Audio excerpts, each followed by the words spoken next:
Bueno, perfecto. Ya estamos aquí en otra, eh, en otra sesión de este seminario de lectura, de este club de lectura de El Capital. Y hoy vamos a entrar directamente a la materia que nos convoca, al Capital propiamente dicho. Por fin, en una obra llamada El Capital, vamos a ver qué diablos es el Capital.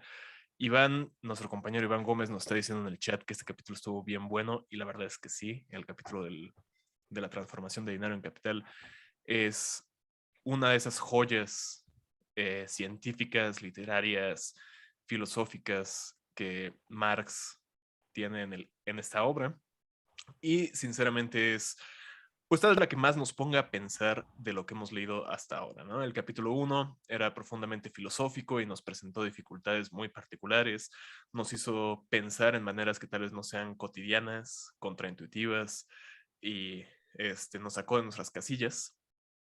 Pero el capítulo 4, el capítulo de la transformación del dinero en capital, es el capítulo donde la cosa se empieza a poner realmente espeluznante, ¿no?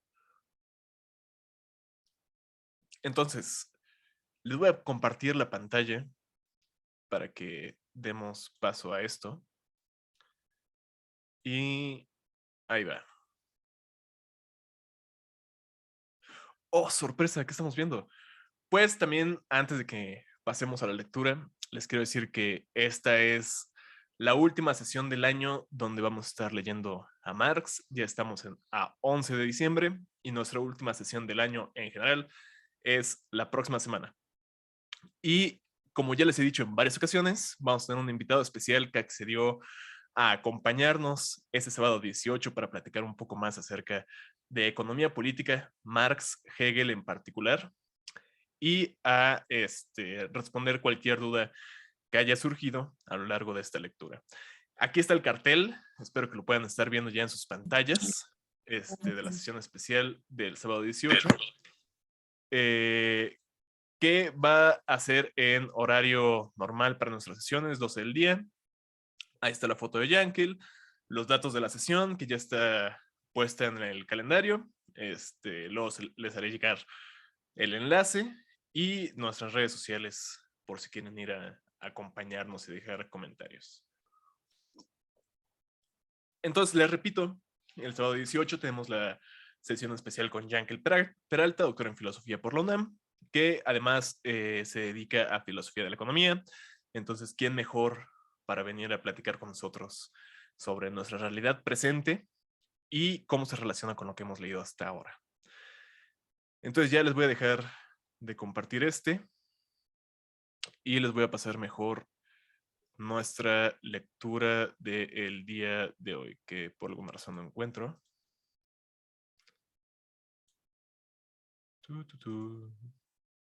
Denme un segundo. Ahora sí. Listo. Ahora deberíamos estar viendo el capital. Sandra Florencia, gracias por acompañarnos. Qué bueno verte, que te integres el día de hoy. Y ahora sí, capítulo cuarto.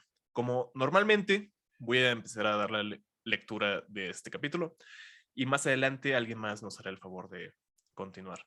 También les advierto que hoy estoy sufriendo un severo caso de alergias, entonces tal vez tengan que leer menos de lo habitual, que estoy seguro que será un descanso para ustedes. Así que voy a darle y vemos cómo se desenvuelve el asunto, ¿no?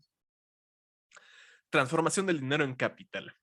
Antes que nada, pues ya hemos visto hasta ahora cómo el dinero es un desarrollo o el desarrollo más maduro de la lógica de la mercancía, la cual habíamos analizado desde el capítulo 1, es lo que hemos estado rumiando en toda la sección primera, y que en el capítulo 3, el último de esa primera sección, ya nos mostraba Marx cómo se despliega en su totalidad esa forma específica de la mercancía o forma del valor, que es el dinero. Sin embargo, como les digo, no habíamos entrado a qué diablos es el capital. Y si uno se pone a pensarlo, antes de que hubiera capital, ya existía el dinero, ¿no? Los griegos antiguos, Platón y Aristóteles, todos estos güeyes, pues ya pagaban en dracmas.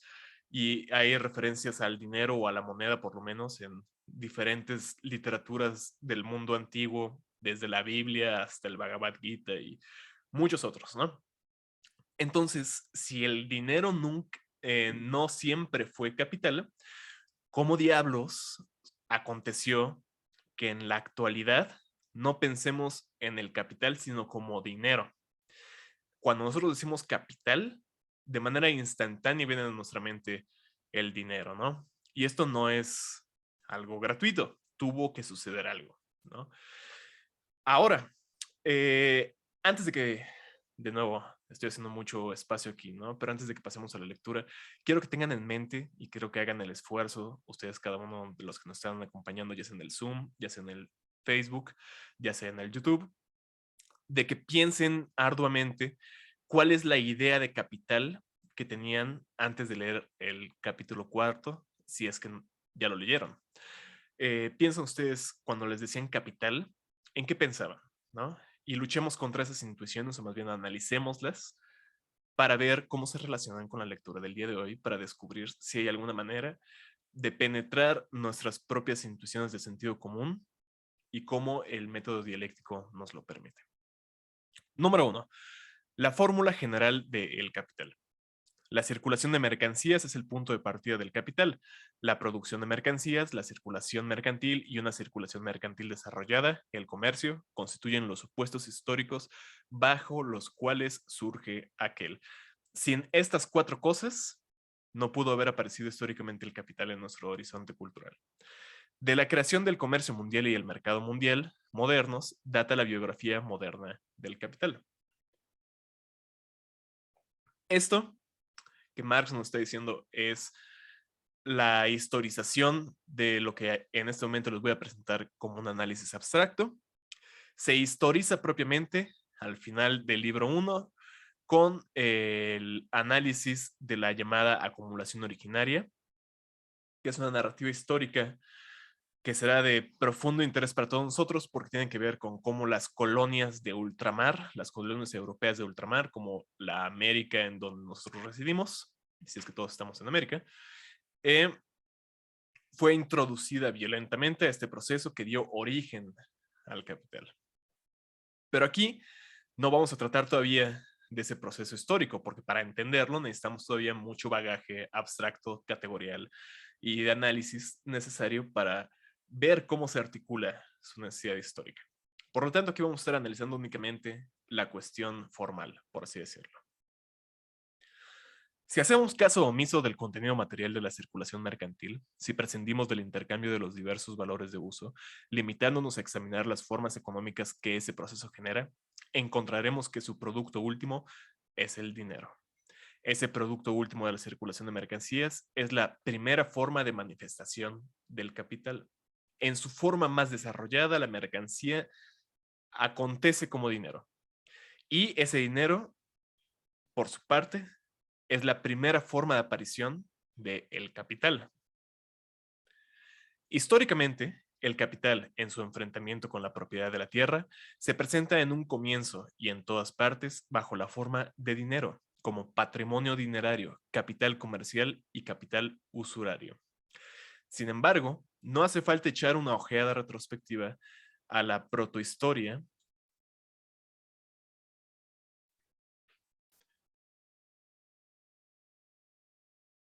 del capital para reconocer en el dinero su primera forma de manifestación.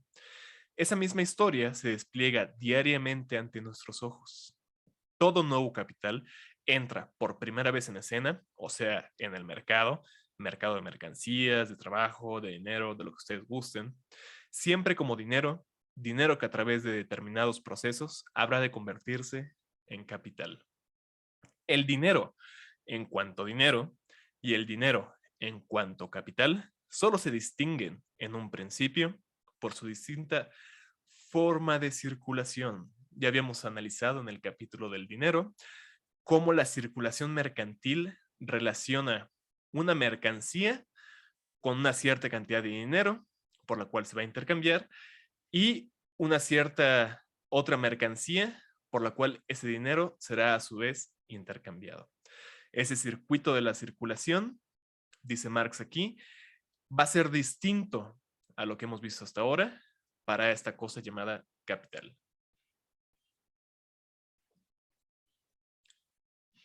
La forma directa de la circulación mercantil es MDM, mercancía, dinero, mercancía, como ya les dije. Conversión de mercancía en dinero y reconversión de esta en aquella. Vender para comprar. Esa es la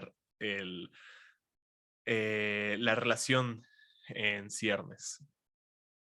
Paralelamente a esta forma nos encontramos, empero, con una segunda, específicamente distinta de ella. La forma dinero, mercancía, dinero. Conversión de dinero en mercancía y reconversión de la mercancía en dinero. Comprar para vender.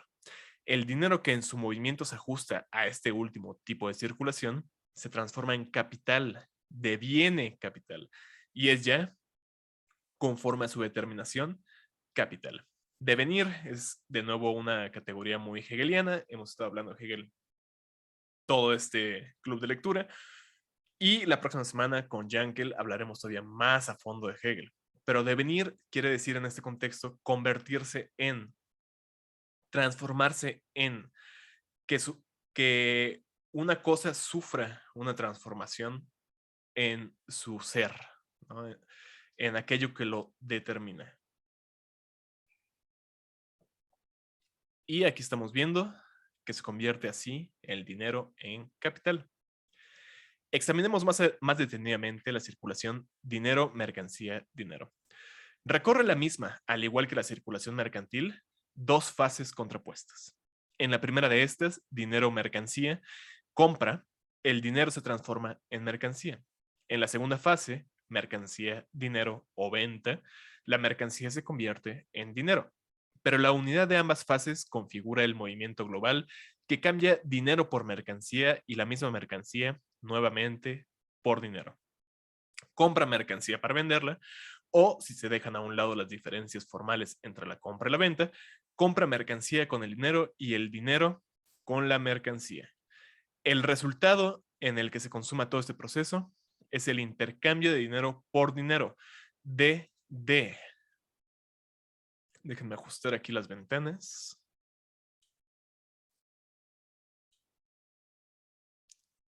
Nada más para ver si alguien tiene dudas mientras leemos. Si con 100 libras esterlinas adquiero 2.000 libras de algodón y vendo estas por 110 libras esterlinas, en resumidas cuentas, habré intercambiado 100 libras esterlinas por 110 libras esterlinas. Dinero por dinero. Ahora soy más rico. Ahora bien, salta a la vista que el proceso de circulación dinero, mercancía, dinero sería absurdo y fútil si por medio de ese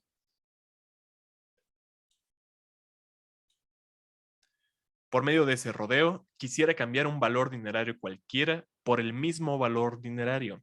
O sea, por ejemplo, 100 libras por las mismas 100 libras. ¿Cuál sería el objetivo de eso? Es absurdo. Incomparablemente más simple y seguro sería el procedimiento del atesorador que retiene sus 100 libras en vez de exponerlas a los riesgos de la circulación. Uno sabe bien que si compra cosas para luego revenderlas, pues bien puede ser que simplemente no se las compren de regreso, ¿no? Entonces, si tienes el dinero en primera instancia, ¿por qué mejor no la guardas?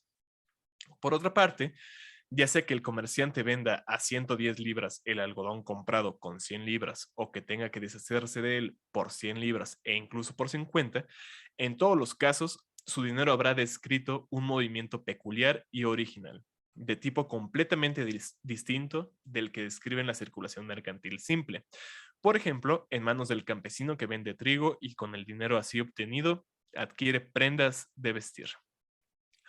Corresponde, por tanto, caracterizar en primer lugar las diferencias de forma entre los dos ciclos dinero, mercancía, dinero y mercancía, dinero, mercancía, con lo cual al mismo tiempo saldrá a la luz la diferencia de contenido que se oculta tras dichas diferencias formales.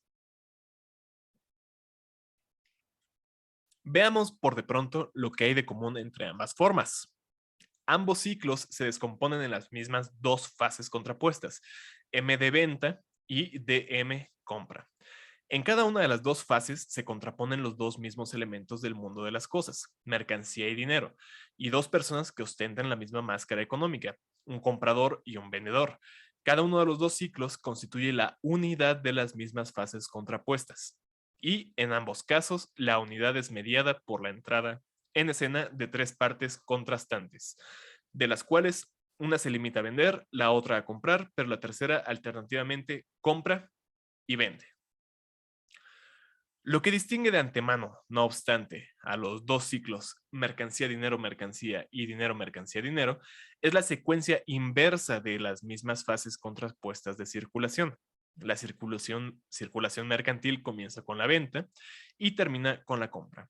La circulación del dinero como capital principia en la compra y finaliza en la venta. Allí es la mercancía la que constituye tanto el punto de partida como el término del movimiento. Aquí, el dinero. En la primera forma, es el dinero el que media el proceso global. A la inversa, la mercancía. Habíamos visto que una de las funciones del dinero, en el capítulo 3, una de tantas funciones que Marx describe en el capítulo sobre el dinero, es la de ser medio de circulación.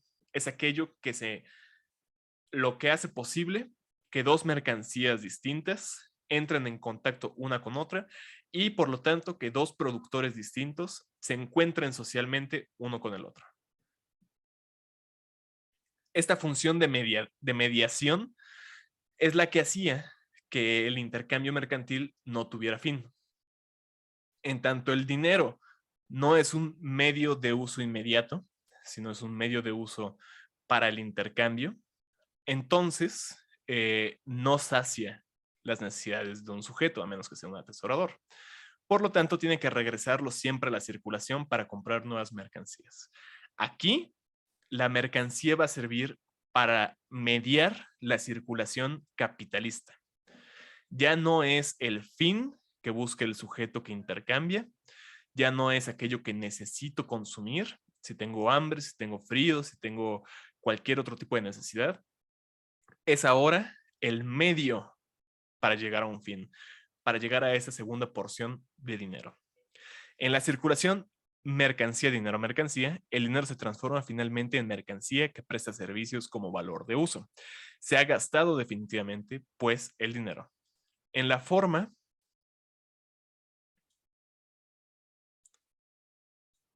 inversa, dinero, mercancía, dinero, por el contrario, el comprador da dinero con la mira de percibirlo en su calidad de vendedor.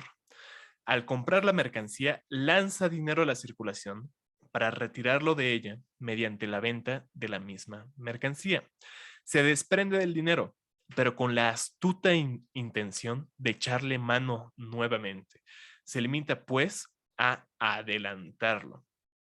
Esta categoría de adelantación o de adelantar es una categoría que va a recurrir durante toda la obra. Es una mercancía fundamental para entender cómo funciona el proceso capitalista, porque es, como estamos viendo, algo que sucede en el comienzo mismo de la aparición de esa relación. Entonces, cada vez que el ciclo, cada vez que el movimiento regrese a su punto inicial, vamos a volverla a ver. Por lo mismo, es una categoría que recurre en el tercer libro del Capital, ya al final de la obra de Marx, el comienzo del final de la obra de Marx, cuando se habla acerca de la ganancia, ¿no? Que si se dan cuenta tampoco hemos visto cómo entra en juego la ganancia. Eso es algo que se verá mucho tiempo después y que este club de lectura tal vez no llegue a abordar, pero seguramente podremos discutir cómo funciona la ganancia en alguna de nuestras sesiones especiales, ¿no? Denme un segundo.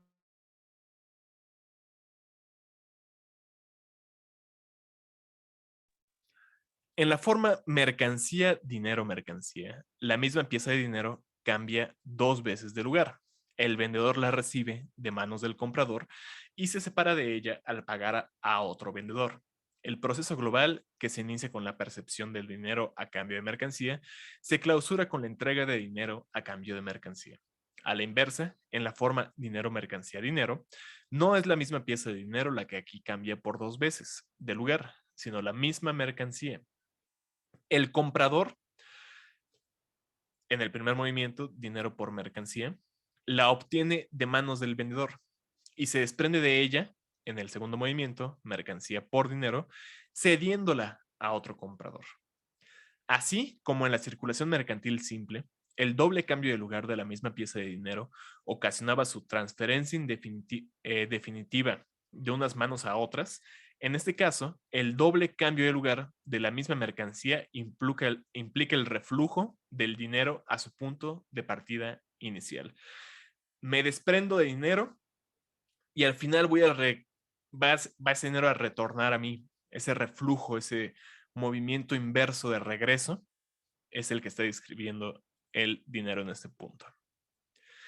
El reflujo del dinero a su punto de partida no depende de que se venda la mercancía más cara de lo que se la compró. Esta circunstancia solo ejerce su influjo sobre la magnitud de la suma de dinero que refluye, no sobre el hecho de que refluya. El fenómeno del reflujo se opera no bien se revende la mercancía comprada, con lo cual se describe íntegramente el ciclo dinero-mercancía-dinero.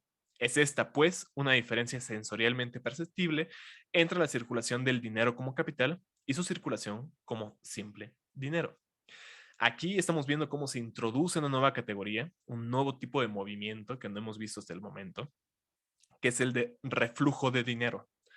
Y es peculiar de la relación capitalista propiamente dicha. Se describe íntegramente el ciclo mercancía, dinero, mercancía, tan pronto como la venta de una mercancía produce dinero que la compra de otra mercancía sustrae a su vez. No obstante, si refluye dinero al punto de arranque, ello obedece únicamente a la renovación o reiteración de toda la trayectoria. Si vendo un cuarter de trigo por 3 libras esterlinas y con las mismas 3 libras compro prendas de vestir, en lo que a mí respecta, esas 3 libras esterlinas se habrán gastado definitivamente. Ya nada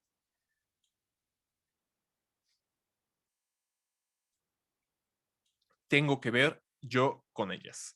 Son del tendero. Ahora bien, si vendo un segundo cuarter de trigo, vuelve a fluir dinero a mis manos, pero no a causa de la transacción primera, sino tan solo de su repetición. El dinero se aleja nuevamente de mí tan pronto como celebro la segunda transacción y compro de nuevo. En la circulación mercancía, dinero, mercancía, pues el gasto del dinero no guarda relación alguna con su reflujo. En dinero, mercancía, dinero, por el contrario, el reflujo del dinero está condicionado por la índole misma de su gasto. Sin este reflujo, la operación se malogra o el proceso se interrumpe y queda trunco, ya que falta su segunda fase, la venta que complemente y finiquite la compra. Aquí estamos viendo cómo la realización de esta relación dinero, mercancía, dinero requiere eh, el reflujo, el retorno del dinero adelantado.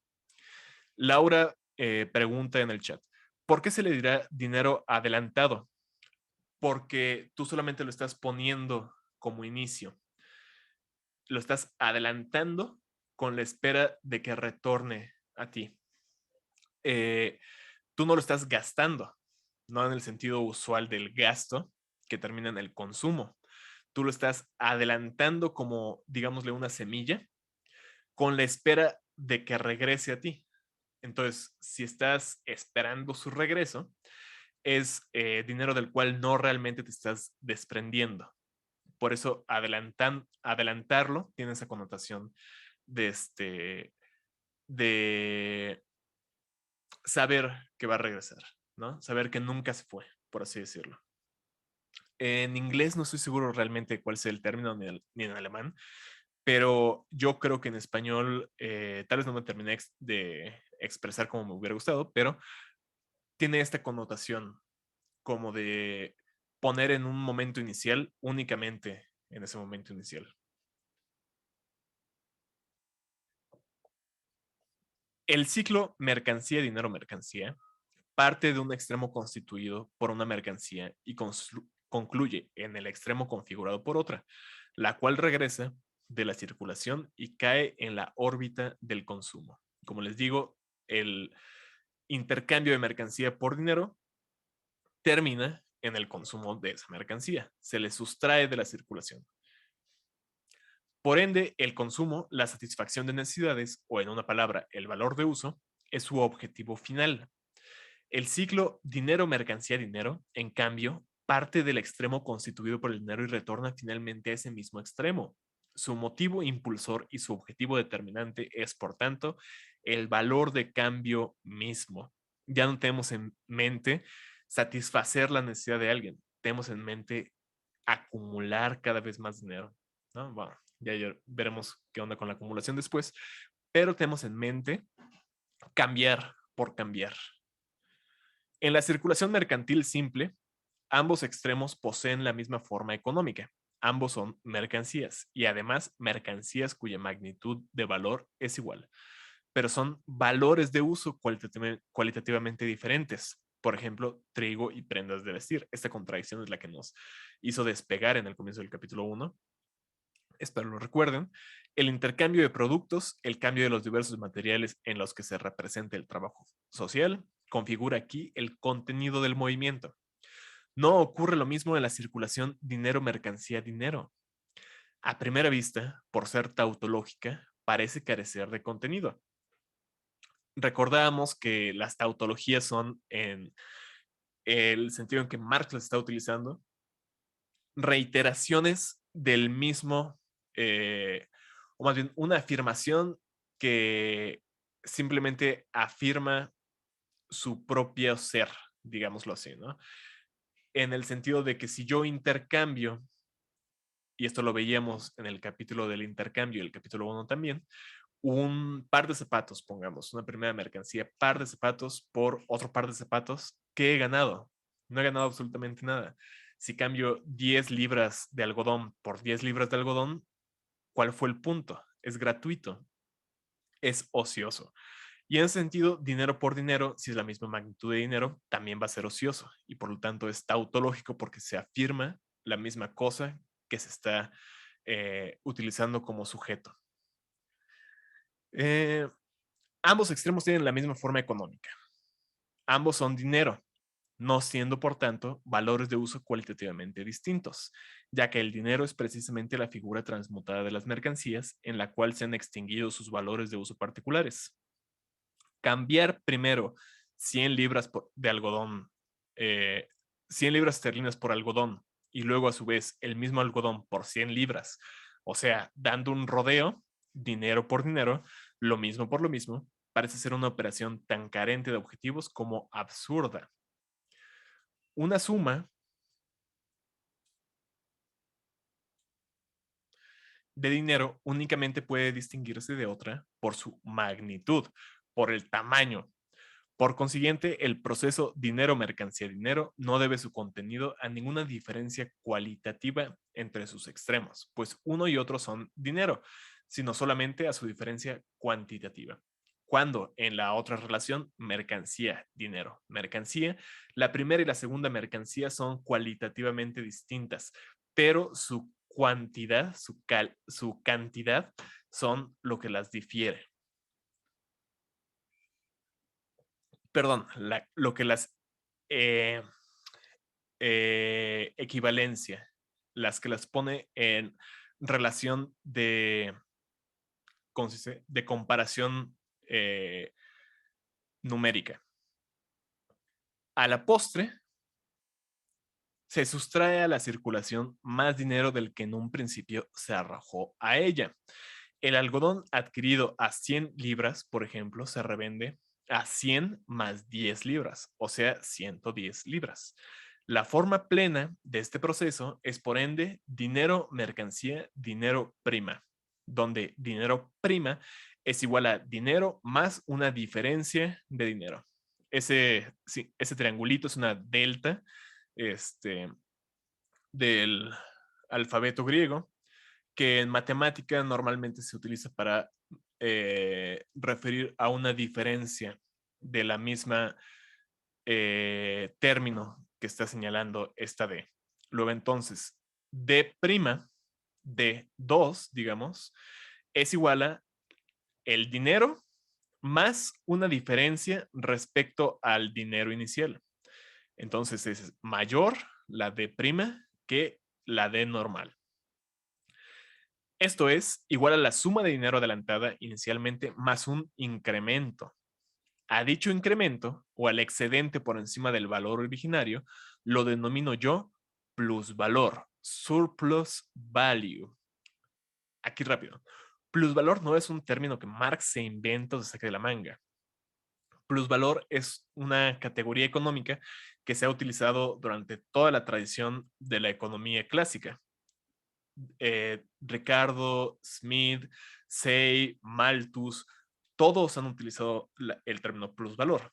Y de hecho, hay un supuesto mítico cuarto libro del Capital que se edita ya en época de la Unión Soviética, me parece, que está constituido por una serie de cuadernos que Marx titula Teorías sobre el plusvalor, que es una exposición crítica de la historia de la doctrina, que decía, así la describe Marx, exposición crítica de la historia de la doctrina del plusvalor. Entonces va analizando qué decía cada quien del plusvalor, por qué lo decía y por qué está mal. Y esta, su teoría del plusvalor, es la teoría, digamos, más acabada de esa historia doctrinaria. Entonces, no es algo nuevo que está introduciendo Marx, es algo que está resignificando, es algo que va a adquirir en Marx una connotación muy particular y muy específica de lo que es surplus value. Surplus en inglés tiene esta ventaja de connotar más de lo que hay, ¿no? Por eso el traductor usa la palabra excedente, ¿no? Es lo que excede la producción, teniendo en cuenta que lo que está intentando aumentar este término son comunidades que producen y que luego todos se apropian de esa producción y el restante es lo que se va a intercambiar. Hemos visto también en varias ocasiones esta cosa de que el intercambio mercantil simple, el trueque, no era algo que sirviera al interior de las sociedades antiguas, porque si piensa en una sociedad eh, autosuficiente agrícola, por ejemplo, todos en la sociedad producen para todos y luego todos consumen de lo que todos produjeron. ¿Qué es lo que se intercambia? Se intercambia lo que resta de esa producción. Eso es surplus. ¿Y con quién se intercambia? Con otras comunidades que tienen la misma dinámica social, que les sobraron cositas, y entonces esas dos comunidades se encuentran fuera de cada una de ellas y ahí intercambian surplus por surplus, excedente por excedente. Y ahí se da los primeros casos del trueque. Iván Gómez dice ahí en el chat, sobrevalor. Podría ser entendido más o menos como sobrevalor, si sobre lo entendemos como un poco la palabra alemana Über, ¿no? No sé cuál sea el término exacto en alemán para decir eh, plusvalor, creo que es Mehrwert. Wert es valor y Mer es lo que está más, pero no es algo que esté sobrevalorado. A eso quiero ir, ¿no? No caigamos en esa connotación de que está por encima de su valor, sino es un valor que resta cuando todo lo demás ha sido consumido. El valor adelantado originariamente no solo pues se conserva en la circulación, sino que en ella modifica su magnitud de valor, adiciona un plusvalor o se valorice. Y este movimiento lo transforma en capital. Leamos de nuevo esta frase. El valor adelantado originalmente no solo pues se conserva en la circulación, no cambio dinero por la misma cantidad de dinero, cambio gracias a que voy a obtener un excedente, sino que en ella modifica su magnitud de valor. En su misma circulación, modifica su magnitud de valor. Está actuando el dinero, espero que lo noten aquí, es el sujeto de nuestra oración. Adiciona un plusvalor o se valoriza. De alguna forma, al final de la circulación capitalista hay más valor del que había al comienzo. Este movimiento donde el dinero o el capital pone algo excedente es la valorización. Este movimiento lo transforma en capital. Eso es lo que hace al capital capital, que al final del día haya más de sí mismo. Es un incremento, es un movimiento de crecimiento. Recordando que estamos hablando en términos dialécticos, vamos a hablarlo también en términos de movimiento. Y el movimiento propio del capital es el crecimiento, es el acrecentamiento de sí mismo, ¿no? Eso es lo que describe al capital, que al final del día haya más valor del que se puso al comienzo. Es también posible, por cierto, que en mercancía, dinero, mercancía, los dos extremos mercancía, mercancía, por ejemplo, trigo y prendas de vestir, sean magnitudes de valor cuantitativamente diferentes. Eso no excluye que hayan dificultades en la fórmula, ¿no? Cabe la posibilidad de que el campesino venda su trigo por encima de su valor o compre la ropa por debajo del valor de la misma. Puede ocurrir que el tendero lo estafe. Todos sabemos que esto sucede, ¿no? Que de repente vas a la tienda y te estafaron, ¿no? Como si ustedes compraran, no sé, una Mac o algo así. Pero tal diferencia de valor, en el caso de esta forma de circulación, sigue siendo puramente aleatoria. Es algo que ocurre en algunos casos, pero no es la norma. Esta no pierde su sentido y su razón de ser, como en el caso del proceso dinero, mercancía, dinero, si los dos extremos, por ejemplo, trigo y prendas de vestir, son equivalentes. Su equivalencia es aquí más bien condición del decurso normal. En cuando la fórmula M de M de hecho está funcionando normalmente, es cuando se intercambian valores equivalentes. No así en dinero, mercancía, dinero, donde estamos viendo que hay una excedente de valor al final del día. La reiteración o renovación del acto de vender para comprar encuentra su medida y su meta, como ese proceso mismo, en un objetivo final ubicado fuera de fuera del proceso de circulación. El consumo, la satisfacción determinada de necesidades. Yo compro una mercancía, eh, más bien, la reiteración o renovación de vender para comprar encuentra su medida o su meta, como ese proceso mismo, en un objetivo final ubicado fuera de el consumo, la satisfacción determinada de necesidades. Vendo para comprar algo que me va a satisfacer, pero al contrario, en la compra para vender, en la dinero, mercancía, dinero, el principio y el fin son la misma cosa, dinero, valor de cambio. Y ya por eso el proceso resulta carente de término, no hay fin.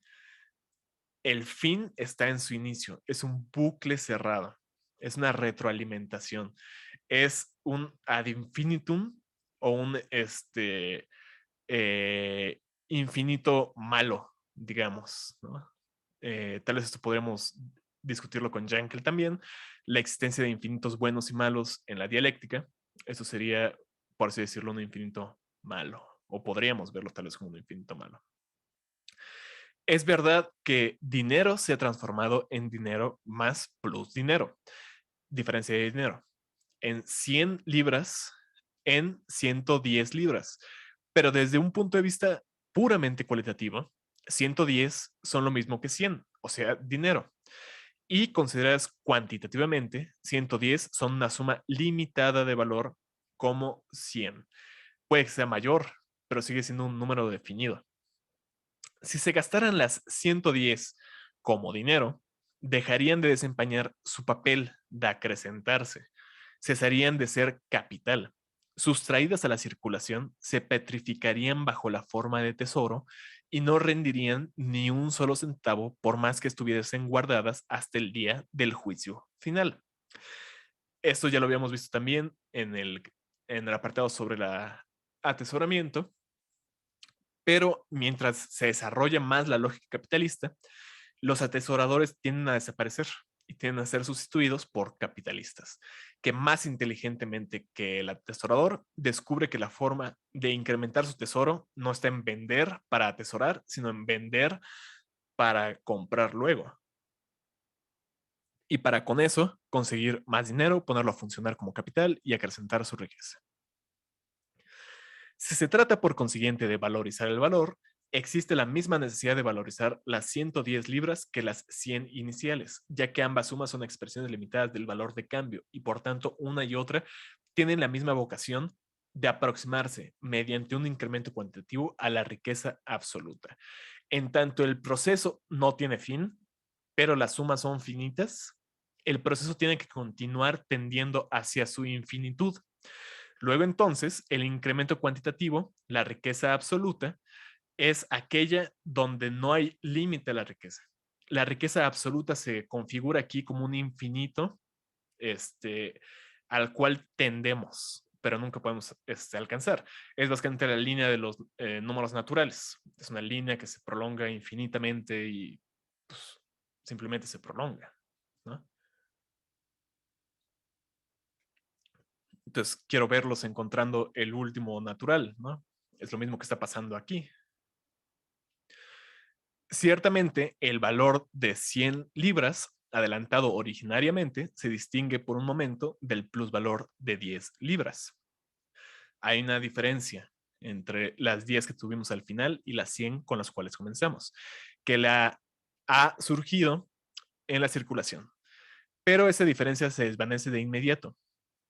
Al término del proceso, no surge de un lado el valor original de 100 libras y del otro sale el plusvalor de 10 libras. Lo que surge del proceso es un valor de 110 que se encuentra en la misma forma adecuada para iniciar el proceso de valorización que las 100 libras originales.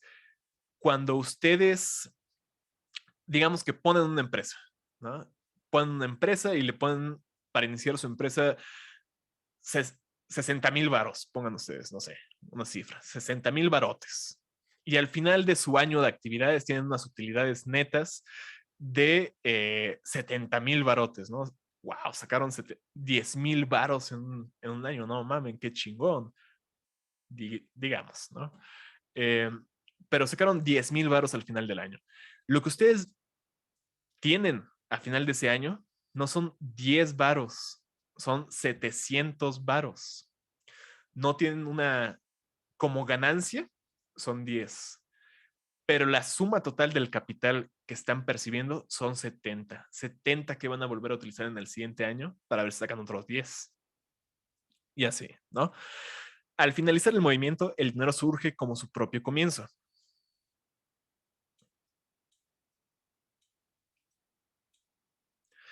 El término de cada ciclo singular en el que se efectúa la compra para la venta configura de suyo, por consiguiente, el comienzo de un nuevo ciclo.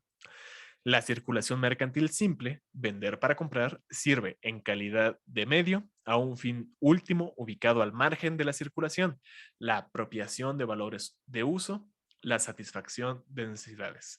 La circulación de dinero como capital es, por el contrario, un fin en sí mismo, pues la valorización del valor existe únicamente en el marco de ese movimiento renovado sin cesar. El movimiento del capital, por ende, es carente de medida.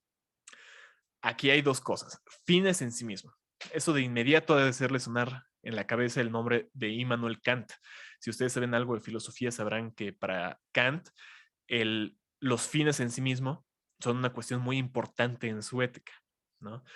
Y lo que te diría Kant en su famoso eh, imperativo categórico, la norma ética es que tienes que tratar a los otros, a las otras personas, como fines en sí mismo. Sin embargo, lo que aquí se vuelve fin en sí mismo no es la otra persona, es el dinero. ¿Qué pasa con la otra persona? Ya veremos qué sucede.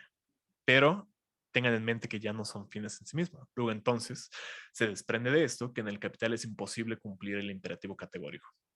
Digamos, en una afirmación no categórica. En su condición de vehículo consciente de este movimiento, el poseedor de dinero se transforma en capitalista, en su condición de vehículo consciente de ese movimiento. Ya hemos visto, también nos ha dicho Marx, que las personas, cuando nos metemos en el proceso económico, dejamos de ser Juanito y Perenganito y lo que sea, y nos convertimos en personas o figuras o máscaras. Adoptamos máscaras que son funciones sociales en el proceso de reproducción de estos mecanismos. Y aquí, la persona cuyo dinero describe este movimiento se convierte así o adquiere así la máscara de capitalista. Su persona, o más precisamente su bolsillo, es el punto de partida y de retorno del dinero. El contenido objetivo de esta circulación, la valorización del valor, es su fin subjetivo. Y solo en la medida en que la creciente apropiación de la riqueza abstracta es el único motivo impulsor de sus operaciones, funciona él como capitalista. Funciona como capitalista. No es que ontológicamente seamos capitalistas, sino que adoptamos el ser capitalista en el proceso en el cual estamos nosotros moviéndonos socialmente, ¿no? Hay ahí una determinación ontológica de los sujetos a partir de la exterioridad, ¿no? Del proceso externo en el cual se ven involucrados. Si vemos aquí, su bolsillo o su persona es el punto de partida del retorno del dinero, el contenido objetivo de esa circulación, ¿no? Es su fin subjetivo. El contenido objetivo de esa circulación, es decir, el movimiento descrito por la circulación capitalista, que al final se acrecienta, el movimiento de crecimiento, eso es el contenido objetivo, es su fin subjetivo. Él lo concibe como acto volitivo cuando su contenido objetivo está fuera de él. Y solo en la medida en que la creciente apropiación de la riqueza abstracta es el único motivo impulsor de sus operaciones, funciona él como capitalista. Algo que sucede fuera de él aparece como si estuviera dentro suyo. Y solamente en tanto funciona fuera de sí, es que adquiere esta categoría, esta máscara económica de ser capitalista. Ya está determinado en su exterioridad. Ya no hay una interioridad real que determine sus acciones o funciones. Ya está en cuanto capitalista puesto fuera de sí, pongámoslo así, ¿no? Aarón pregunta, aunque solo sea un peso el que pongo en la circulación, ¿eso ya me vuelve técnicamente capitalista? No, eso es un tema súper interesante, pero no. Eh, Al final de este tomo, del tomo 1 del libro 1, en el capítulo 9, Marx hace una consideración muy rápida sobre este punto, ¿no? No les voy a explicar todo el argumento, pero les voy a dar este comentario únicamente para que lo tengamos en mente. Para que un capitalista sea capitalista, tiene que cumplir requerimientos sociales. Y un desarrollo particular de una sociedad va a traer consigo requerimientos distintos al de otros desarrollos particulares. Uno de esos requerimientos sociales es que haya una suma mínima de dinero que se adelante y que pueda funcionar como capital. Es decir, el funcionamiento de una suma de dinero como capital requiere que esa suma sea de cierta magnitud.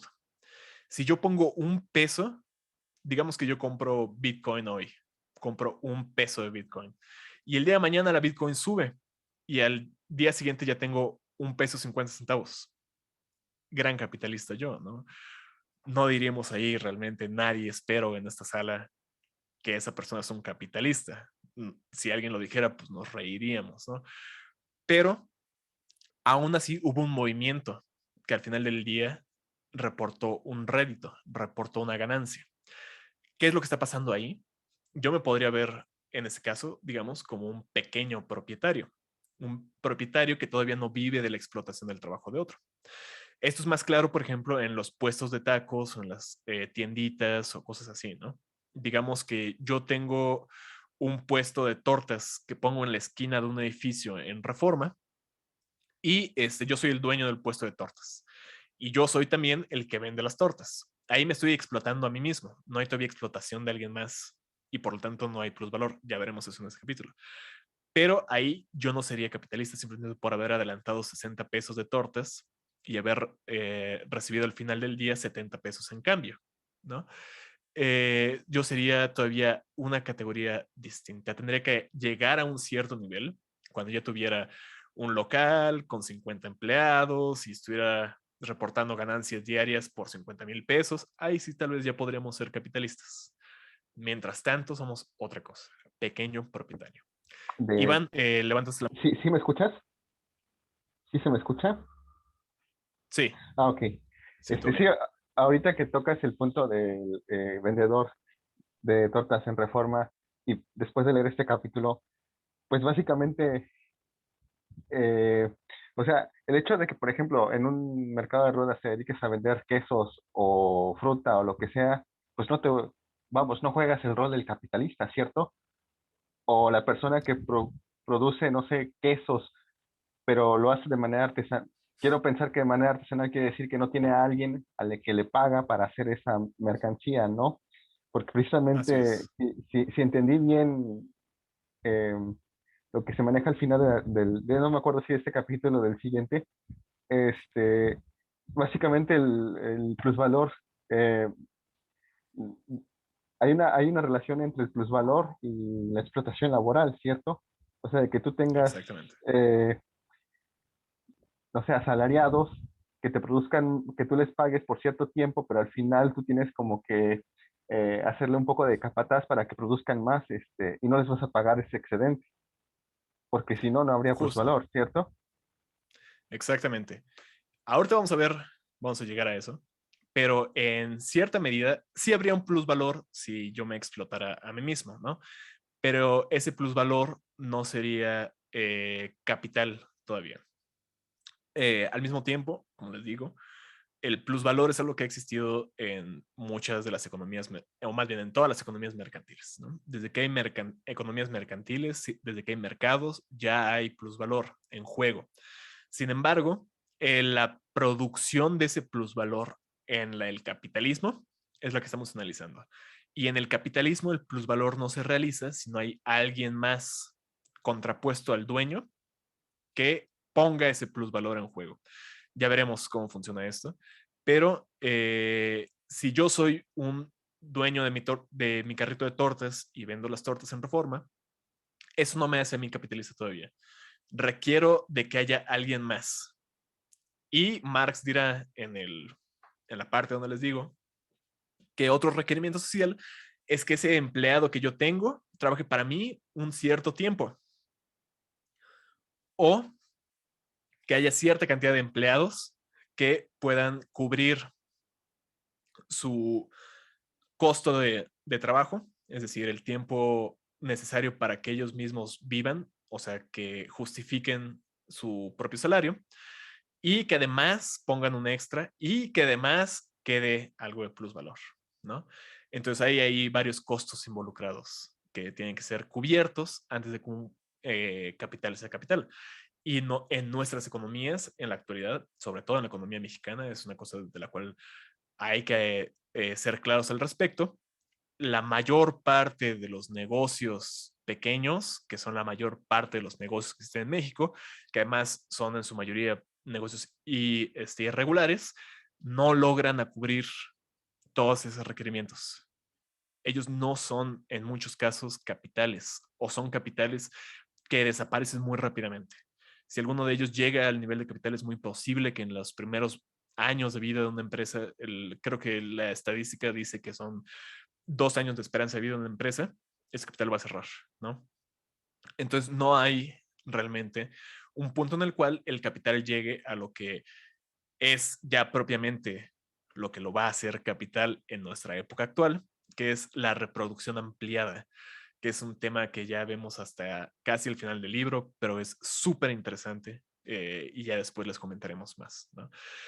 Mientras tanto, Laura dice en el grupo, bueno, en el chat, ¿qué estatuto tienen los rentistas? Alguien que tiene una pequeña propiedad y la rente. ¿Sería también una persona pequeña propietaria, tipo una casa, un departamento, una accesoria? Ahí hay que distinguir dos cosas, Lau. Es una excelente pregunta, es también una de esas preguntas que Marx se pone a pensar mucho. ¿Qué pedo con la renta? No les voy a hacer el cuento largo, pero la renta es el tema de discusión por excelencia de David Ricardo. David Ricardo es conocido como el economista de la renta. Y lo que Ricardo dice es que la renta es algo distinto de la economía capitalista. La renta de la tierra, sobre todo, y es la renta a la cual se refiere Ricardo, es algo propiamente del señor feudal, por ejemplo, ¿no? El señor feudal es rentista porque tiene la tierra donde trabajan sus siervos y él se apropia de toda la ganancia. Pero ciertas tierras son más fructíferas que otras, por naturaleza.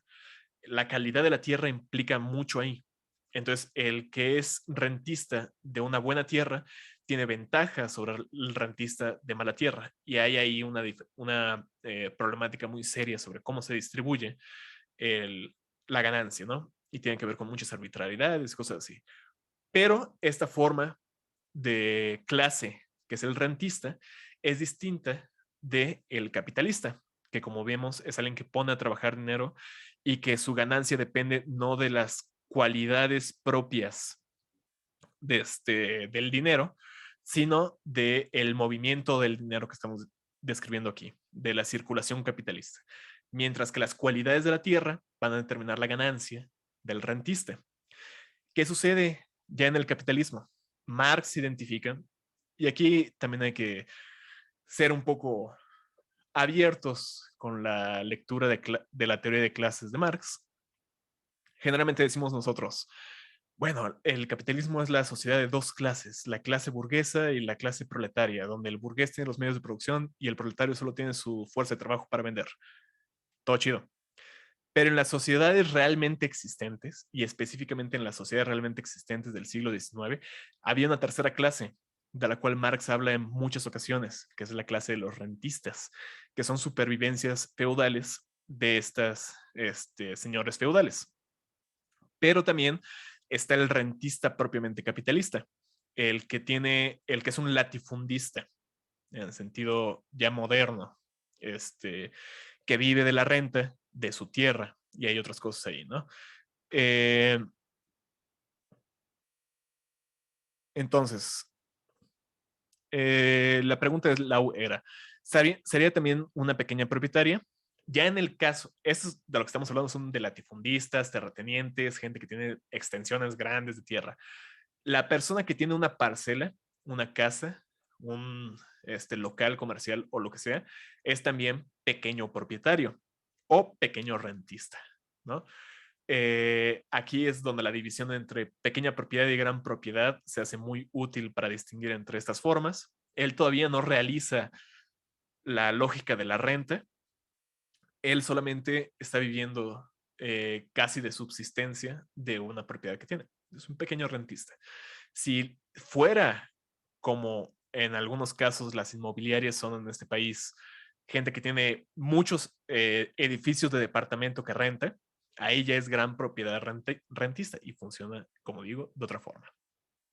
Pero rentistas burguesías, rentistas burgueses y proletarios son tres cosas muy distintas que funcionan todos dentro de una misma sociedad capitalista, ¿no? Creo que eso responde un poco a la pregunta de Lau. Y ahora Aaron tiene otra pregunta. Cuando los comerciantes o vendedores informales comienzan a acumular pequeñas cantidades de capital, llega la mafia o el Estado, que también son mafiosos, señala muy bien Aaron, a retirar el excedente por extorsión. Así es. Eso es ya como sucede realmente la cosa, ¿no? Hay un proceso de redistribución del plusvalor producido. En el libro 2, vamos a ponerlo así. En el libro 1, lo que estamos analizando es la producción del capital. Es el proceso productivo del capital. Desde el capital, desde que nace hasta que ya se hace de a de veras capital. Eso es lo que estamos analizando en el libro 1. En el libro 3, en el libro 2, lo que estamos analizando es la distribución. es cómo ya producido ese capital, ya producido ese plusvalor que sale al final del proceso productivo, de repente tiene que ser repartido entre todos los capitales que existen realmente. Es a lo que Marx va a llamar el comunismo de los capitalistas. Producen todos en un momento una suma de plusvalor que, de acuerdo a sus particulares relaciones entre los diferentes capitales involucrados en el mismo proceso de producción, se va a repartir entre todos ellos. Hay un repartimiento de la riqueza socialmente productiva, que no es equitativo. Algunos salen ganando, otros salen perdiendo. Pero eso es lo que Marx llama el comunismo de los capitalistas. Es un momento donde hay una solidaridad tremenda, donde todos se quieren mucho y empiezan a darse entre sí y a disfrutar como clase de la riqueza socialmente producida. Entonces, cuando se produce ese plusvalor, en este caso que está poniendo Aarón, hay alguien más que llega a redistribuirlo y lo redistribuye como un poder exógeno. Ya no es la misma ley económica que rige entre ellos, es un poder que viene de fuera y les dice, pues la plaza son 500 varos al día, cabrón. Si quieres seguir haciendo business aquí, tienes que pagar o te mato a ti y a toda tu familia. Y eso lo puede decir la policía o el narco, ¿no? Es la misma madre. Entonces, hay un proceso ahí de extracción de lo que se produce, que es un proceso propiamente mafioso, es un proceso corrupto, pero que es distinto al proceso, y es muy importante señalarlo, es distinto al proceso de apropiación que se hace a través de los impuestos. Los impuestos tienen una lógica distinta a este tipo de apropiaciones mafiosas. Y es importante distinguirlo porque ya llegamos al momento de la sesión donde tenemos que hablar de los libertarios, ¿no? Les digo, no puedo escapar de mencionar a estos güeyes. Pero para la teoría libertaria, no hay diferencia entre la apropiación del impuesto y la apropiación de la mafia. Eso les sirve a ellos para hacer un juicio de valor moral sobre la cualidad del Estado y argumentar que el Estado pues, es una mafia que nos explota la madre, ¿no? Si somos observadores detenidos de los fenómenos económicos y sociales, veremos que no es el caso. Es una discusión para otro día, pero la dejo ahí. Y creo que ya es todo. Voy a continuar, ya son casi las 2 de la tarde. Seguramente no vamos a terminar de ver todo el capítulo, pero me gustaría que avanzáramos un poquito más.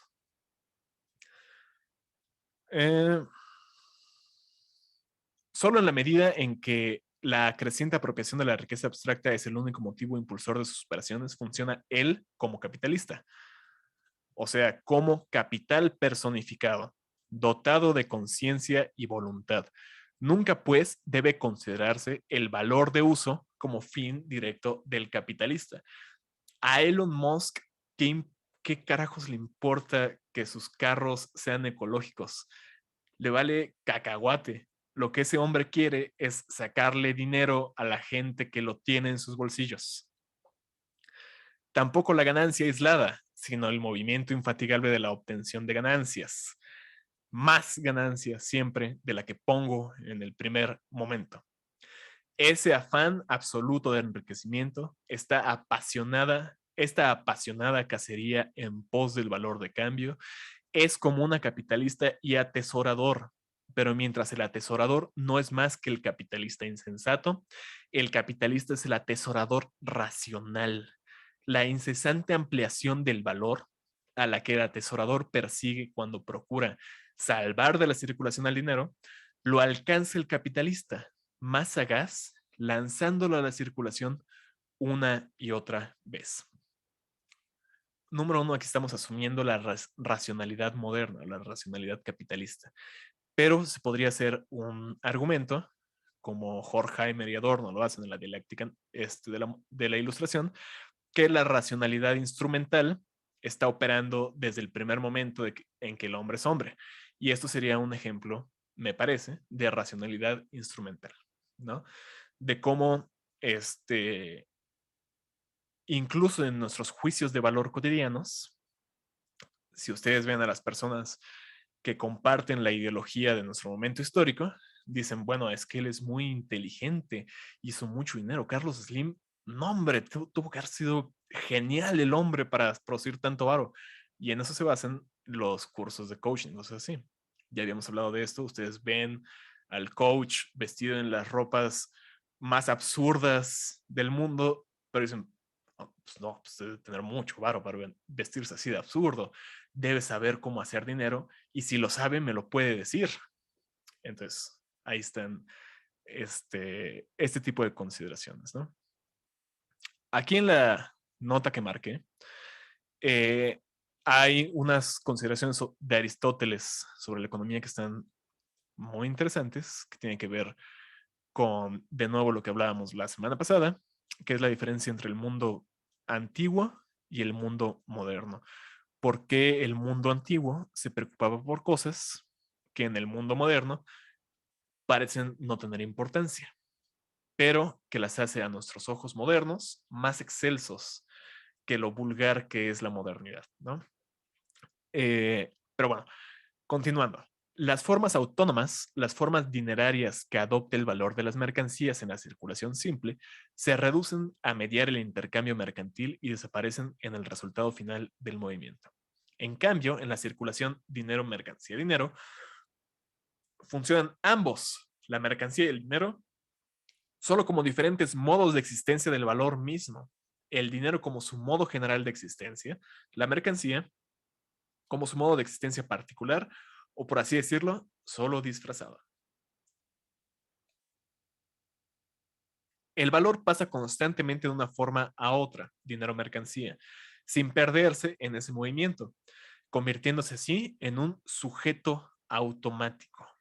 Ya no es que el vendedor venda y el comprador compra, sino que el valor, al estar puesto ya en esta relación de dinero, mercancía, dinero, se autonomiza, se hace él mismo el que lleva a cabo estas operaciones, se mueve a sí mismo y se valoriza a sí mismo, se vuelve sujeto automático.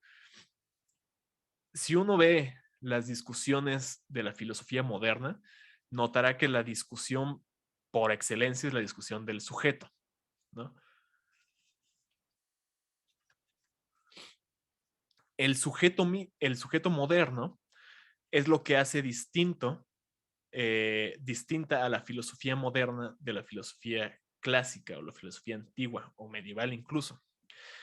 El sujeto moderno tiene una relación muy estrecha con la idea de autonomía. Autonomía es sentarse reglas, ser dueños de nuestros propios destinos. Y la idea de autonomía tiene su culmen, su conclusión más luminosa en la Ilustración, cuando los burgueses que hicieron la Ilustración y la Revolución Francesa erigen al hombre como constructor de la totalidad de su mundo y se vuelve autónomo, así el sujeto, y queda consagrado en documentos como la Carta de los Derechos Humanos y la Constitución francesa, ¿no? O la Constitución liberal moderna democrática. Quien le pone el acento final y le da así la concreción última a esta gran tradición de la autonomía es Immanuel Kant, otra figura que regresa a nosotros en esa discusión el día de hoy, ¿no? Pero aquí estamos viendo un sujeto totalmente distinto. Es mi opinión que la idea del sujeto automático es el punto de quiebre que separa a Marx de toda una tradición de pensamiento moderno. No lo hace posmoderno todavía. Es una cosa totalmente distinta. No lo hace postestructuralista, la Derrida, Deleuze, Guattari y todos estos güeyes. Lo hace ya no moderno. Ya está pensando en unos términos que ya no pertenecen propiamente a la modernidad, a pesar de que hayan aparecido en otros pensadores como tal vez Spinoza, ¿no? También en Spinoza hay una serie de nociones similares a estas, pero aquí tiene una concreción particular muy específica. Y el sujeto automático es aquel que acaba con la autonomía del sujeto moderno. Quiero que tengan esto muy en claro. No es que Marx esté diciendo los ilustrados y estos güeyes no debieron haber postulado al sujeto autónomo de la modernidad, sino que el sujeto autónomo de la modernidad fue una emanación de que las relaciones sociales en Europa en ese momento histórico habían ya cambiado.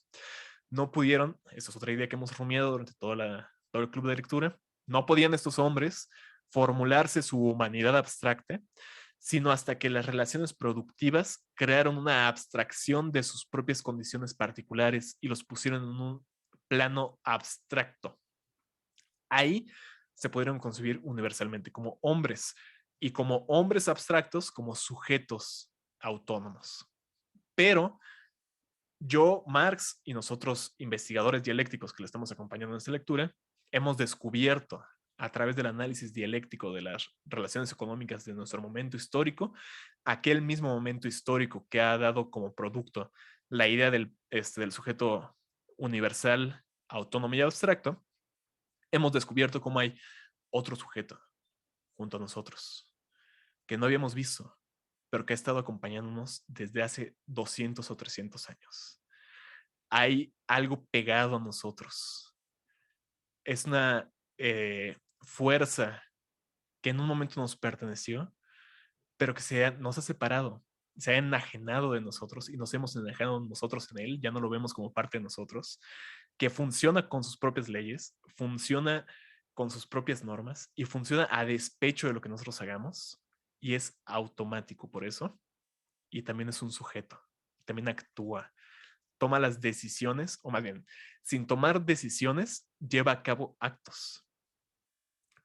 Y como les digo, esto debería darnos miedo, ¿no? Es algo que siempre ha estado ahí sin que lo sepamos. O bueno, no siempre, desde el siglo XVI, ¿no? Pero bueno, si fijamos las formas particulares de manifestación adoptadas alternativamente en su ciclo vital por el valor que se valoriza, llegaremos a las siguientes afirmaciones. El capital es dinero y el capital es mercancía. Pero, en realidad, el valor se convierte aquí en el sujeto de un proceso en el cual, cambiando continuamente las formas de dinero y mercancía, modifica su propia magnitud, se incrementa a sí mismo, crece de sí mismo. En cuanto plusvalor se desprende de sí mismo como valor originario, se autovaloriza. El movimiento en el que se agrega plusvalor es en efecto su propio movimiento y su valorización. Por tanto, autovalorización. Ha obtenido la cualidad oculta de agregar valor porque es valor. Pare crías vivientes o, cuando menos, pone huevos de oro. Es una fábrica de sí mismo. Como sujeto dominante de tal proceso en el cual ora adopta la forma dineraria o la forma mercantil, ora se despoja de ellas, pero conservándose y extendiéndose en esos cambios, el valor necesita ante todo una forma autónoma en la cual se compruebe su identidad consigo mismo. Y esa forma solo la posee el dinero. Es por esto que este constituye el punto de partida y el punto final de todo proceso de valorización. Era 100 libras y ahora es 110 libras, etcétera. Pero el dinero mismo solo cuenta aquí como una forma del valor, ya que este tiene dos formas. Sin asumir la forma mercantil, el dinero no deviene capital. El dinero, pues, no se representa aquí, no presenta aquí en polémica contra la mercancía.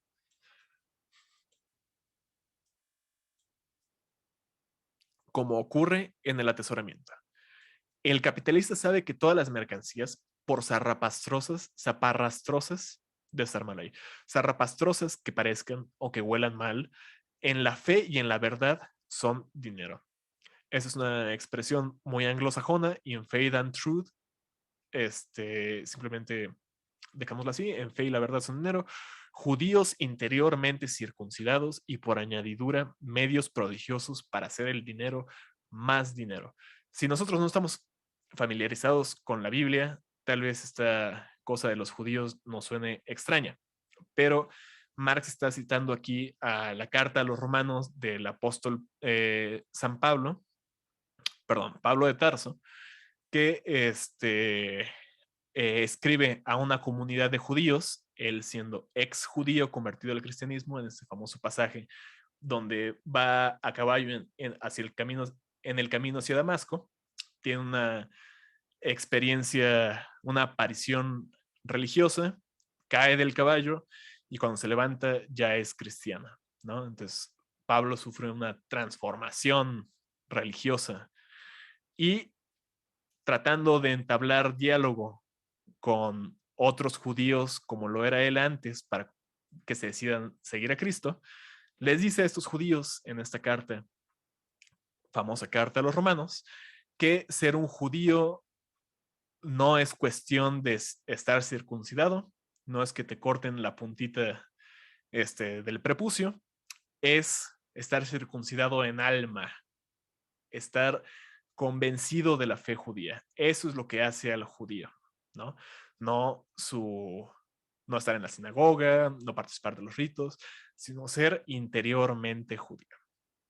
Así el capital es interiormente convencido por sí mismo, digo la mercancía, y por añadidura medios prodigiosos para hacer el dinero más dinero. Eso es lo que distingue a la mercancía como capital.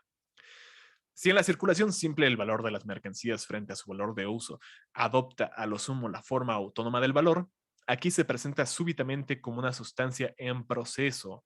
Sustancia en proceso. Las sustancias en la metafísica clásica, en la metafísica aristotélica, suelen ser representadas como fijas. Si es una sustancia, si es algo que está en el fondo de cualquier cosa, ¿cómo se va a mover? ¿No?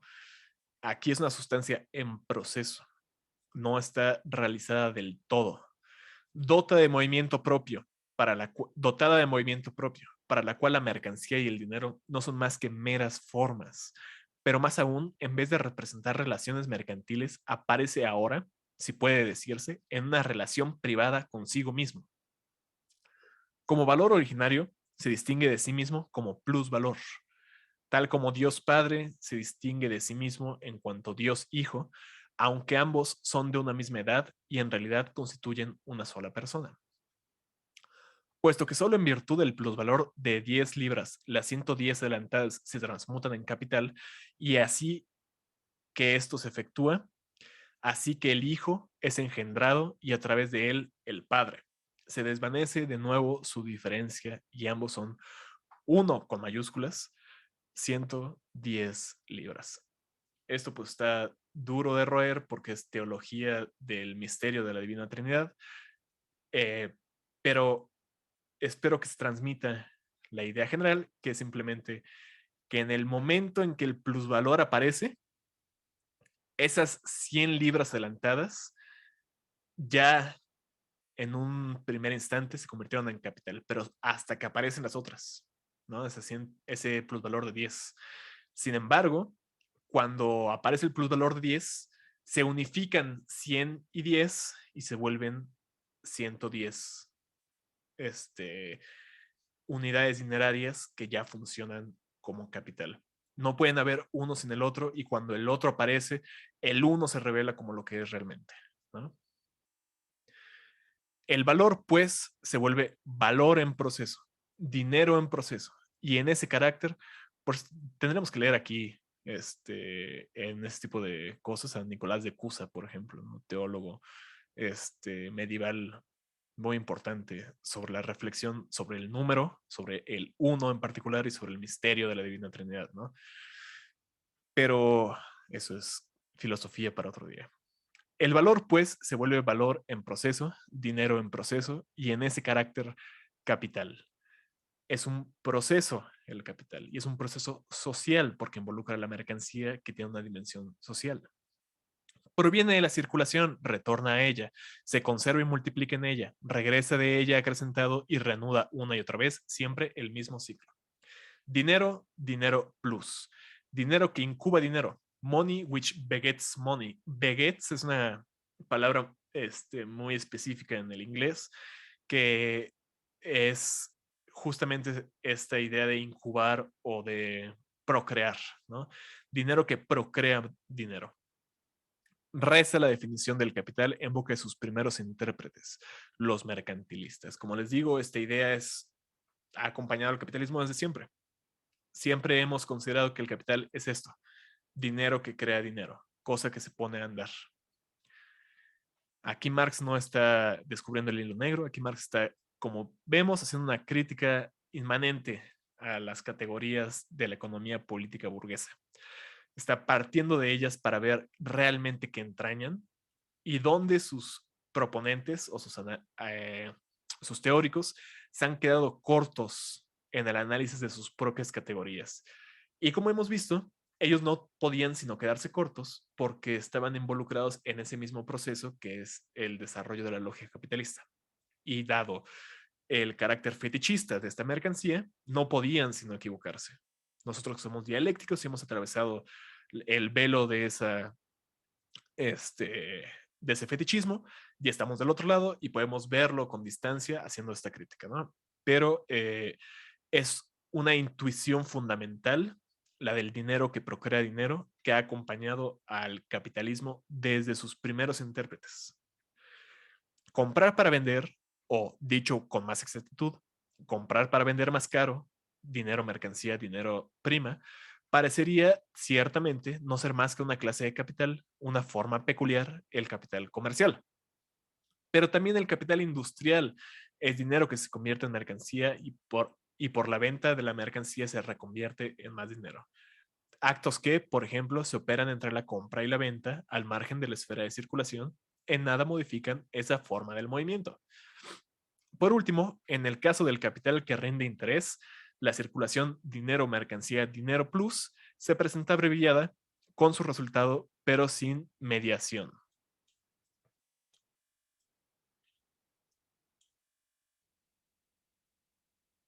En estilo lapidario, digámoslo así, como dinero, dinero plus. Dinero que es igual a más dinero, valor que es mayor que sí mismo. En realidad, pues, dinero, mercancía, dinero plus, tal como se presenta directamente en la esfera de la circulación, es la fórmula general del capital. Entonces ya vimos aquí tres formas de capital, de capitalismo o de forma capital, que en el fondo son variaciones de un mismo tema, pongámoslo así, ¿no? Tenemos la fórmula general, dinero, mercancía, dinero plus, que es la que va a cumplir todas las formas del capital. Tenemos el capital mercantil, eh, que es las primeras formas en que apareció el capitalismo, todavía en la Edad Media y en el Renacimiento y luego a comienzos de la modernidad.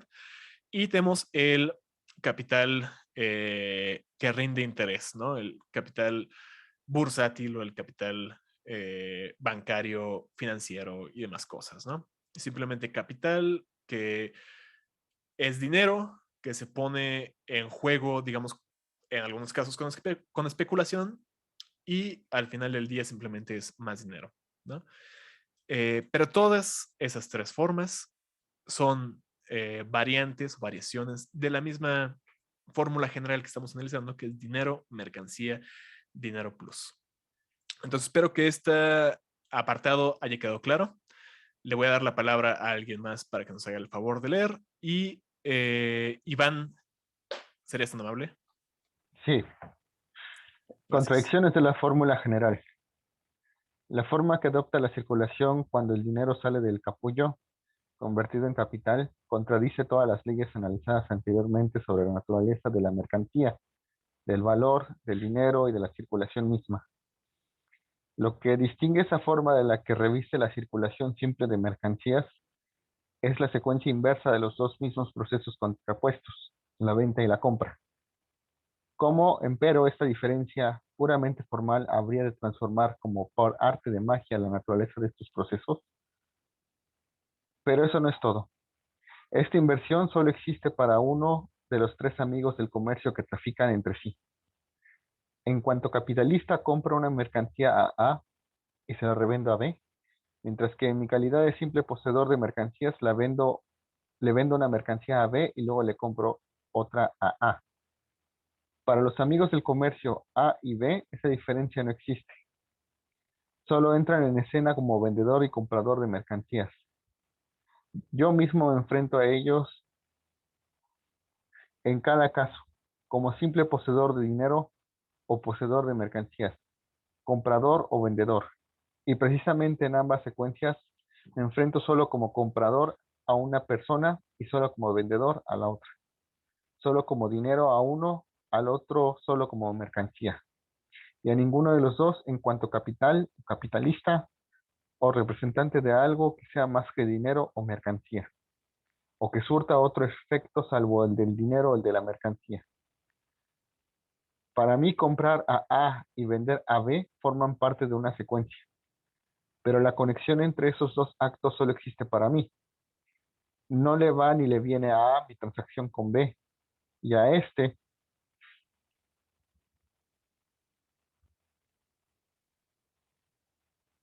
lo deja indiferente la que efectúo con aquel. Y si quisiera, por ejemplo, hacerles ver el mérito que he contraído al invertir la secuencia, me demostrarían que me equivoco en cuanto a esa secuencia misma, que la transacción global en cuanto a esa secuencia misma y que a ver.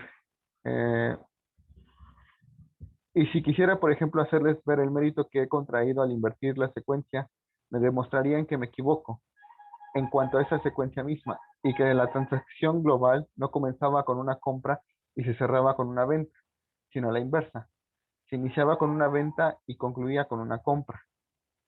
Mi primer acto, la compra, desde el punto de vista de A, era una venta, en efecto. Y mi segundo acto, la venta, era desde el punto de vista de B, una compra. No contentos con ello, A y B explicarían con toda la secuencia que toda la secuencia era superflua, mero arte de birlibirloque.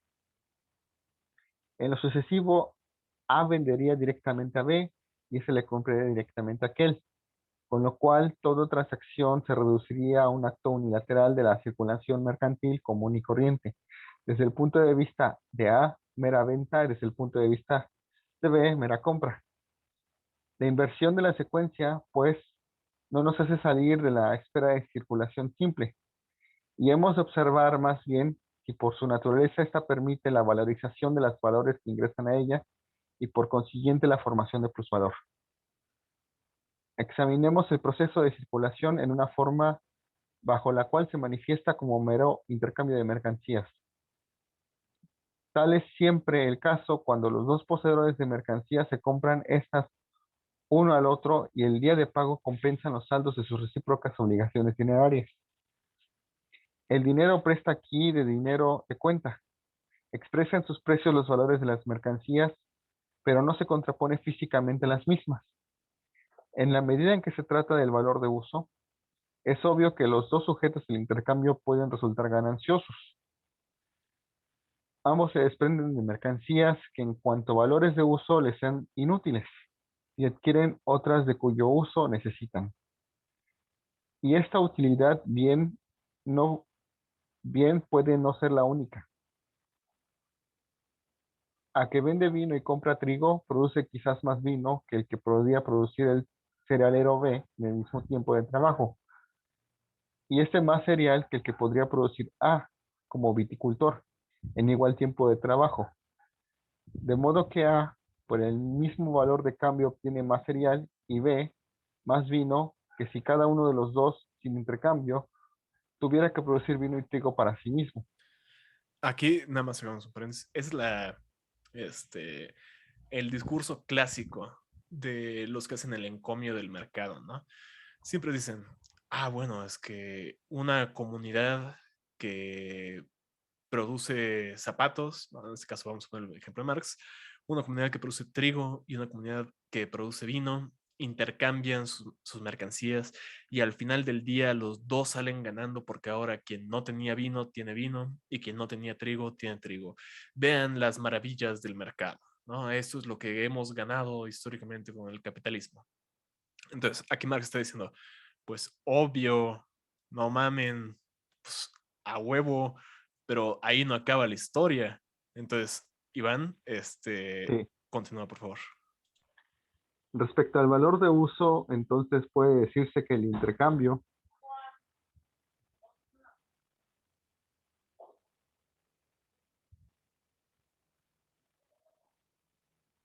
es una transacción en la cual ganan ambas partes. No ocurre lo mismo con el valor de cambio. Un hombre que posee mucho vino y poco trigo comercia con otro hombre que dispone de mucho trigo y poco vino. Entre ambos se efectúa un intercambio de un valor de 50 en trigo por 50 en vino.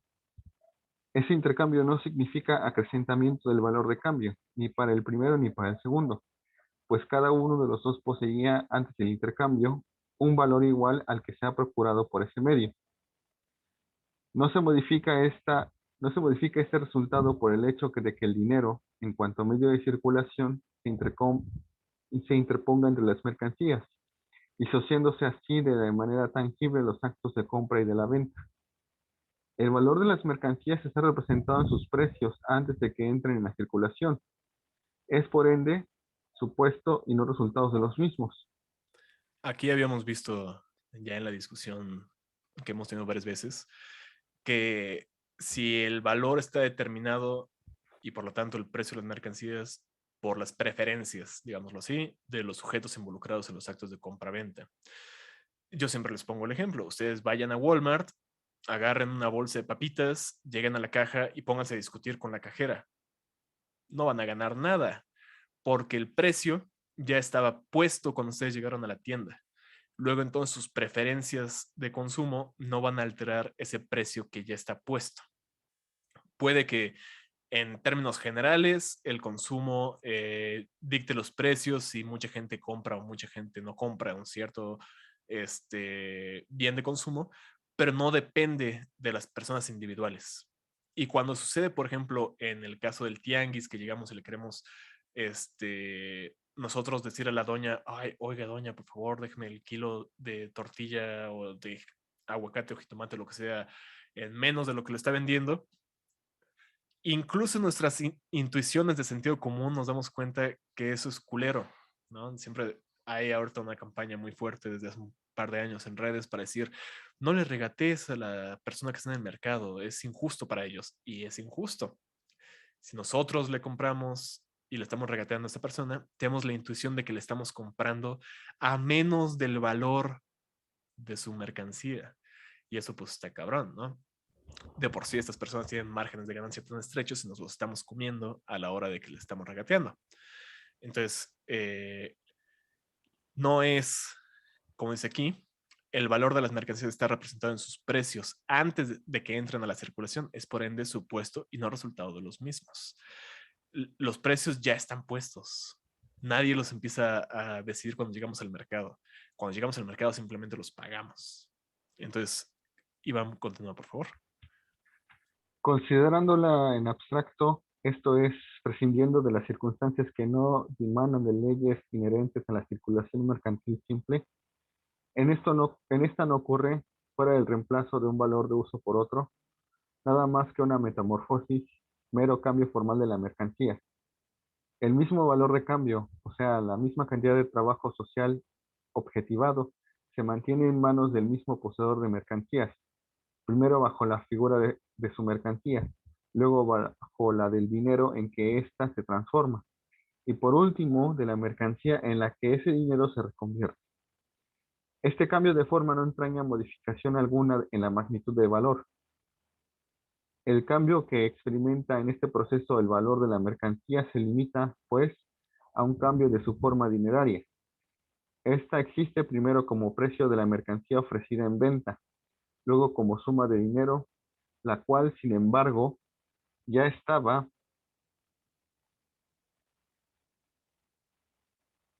expresada en el precio, y finalmente como el precio de una mercancía equivalente. Tal cambio formal no implica en sí para sí una modificación de la magnitud del valor, del mismo modo que no se da esta modificación si cambio un billete de 5 libras por soberanos, medios soberanos y chelines. Por Aquí tanto, habíamos dicho nada más para que lo recordamos, soberano es el nombre común de la libra, de la moneda de libra esterlina, ¿no? Entonces aquí podríamos cambiarlo a nuestro dialecto mexicano y decir, no se da esa modificación si cambiamos un billete de 5 pesos por 5 monedas de a peso o un billete de 50 por 5 monedas de a 10, ¿no? Entonces continúa, Iván, por favor. Gracias. por, por tanto, en la medida en que la circulación de la mercancía no trae consigo más que un cambio formal de su valor, trae consigo, siempre y cuando el fenómeno se opere sin interferencias, un intercambio de equivalencia. La propia economía vulgar, por poco que vislumbre qué es el valor, no bien quiere considerar a su manera el fenómeno en su pureza. Supone que la oferta y la demanda coinciden, esto es, que su efecto es nulo. Por tanto, si en lo tocante al valor de uso ambos sujetos del intercambio podían resultar gananciosos, ello no puede ocurrir cuando se trata del valor de cambio. Aquí rige, por el contrario, lo de que donde hay igualdad no hay ganancia. Ciertamente, las mercancías pueden venderse a precios que difieran de sus valores, pero esa divergencia se revela como infracción de la ley que rige el intercambio de mercancías. En su figura pura se trata de un intercambio de equivalentes y por tanto no de un medio para enriquecerse obteniendo más valor. Gracias, Iván. Aquí ya empieza a aparecer la cuestión que alguien más había mencionado, creo que fue Iván o Ricardo, sobre la ley de la oferta y la ganancia, ¿no? Si lo pensamos, la ley de la oferta y la ganancia dice algo así como: a más oferta, menores los precios, porque solo hay una cierta demanda en el mercado. A más demanda, mayores los precios, porque los bienes en el mercado son escasos. Entonces no van a ser suficientes para todos. Luego entonces nos podemos dar el lujo de cobrarle a esos afortunados un extra de lo que tienen, ¿no? Pero si lo pensamos un poquito, pues en algún momento la oferta va a alcanzar a la demanda y la demanda también puede alcanzar a la oferta, ¿no? Esas disparidades se dan definitivamente en algunos momentos, pero en la mayor parte del tiempo están estables, ¿no? Hay suficiente oferta para cubrir todas las demandas y suficientes demandas para cubrir todas las ofertas, o eso es lo que se está buscando todo el tiempo. Entonces, si se cubre la oferta con la demanda y la demanda con la oferta, entonces, ¿de dónde sale esa supuesta ganancia? ¿No? De nuevo, estos son casos que salen de la norma, que se dan por momentos y por instantes. Pero la norma, si vemos la regularidad de los mercados, es que la oferta y la ganancia coincidan. Entonces, ¿qué diablos? ¿Qué está pasando aquí? ¿De dónde sale la ganancia? Y como dice Marx, en su figura pura, es decir, lo que opera en condiciones normales, estadísticamente en el mercado, se trata de un intercambio de equivalentes y por lo tanto no un medio para enriquecerse obteniendo más valor. Entonces aquí no vamos a encontrar el acrecentamiento de la riqueza. Tras los intentos, perdón, disculpe. Ahora le toca lectura a Lau. ¿Tendrás oportunidad?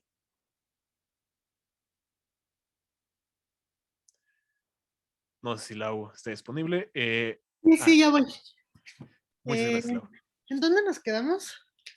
Estamos en la página 193, en el último párrafo, tras los intentos de presentar la circulación.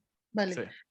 Tras los intentos de presentar la circulación mercantil como fuente del plusvalor, se esconde, pues, la más de las veces, un quid pro quo, una confusión entre valor de uso y valor de cambio. Así, por ejemplo, en Condillac, no es verdad que en los intercambios se dé un valor igual por otro valor igual. Por el contrario, cada uno de los contratantes da siempre un valor menor por uno mayor. En efecto, si siempre se intercambiara un valor igual por otro valor igual, ninguno de los contratantes obtendría ganancia alguna. Ahora bien, los dos la obtienen o deberían obtenerla. ¿Por qué? El valor de las cosas consiste meramente en su relación con nuestras necesidades.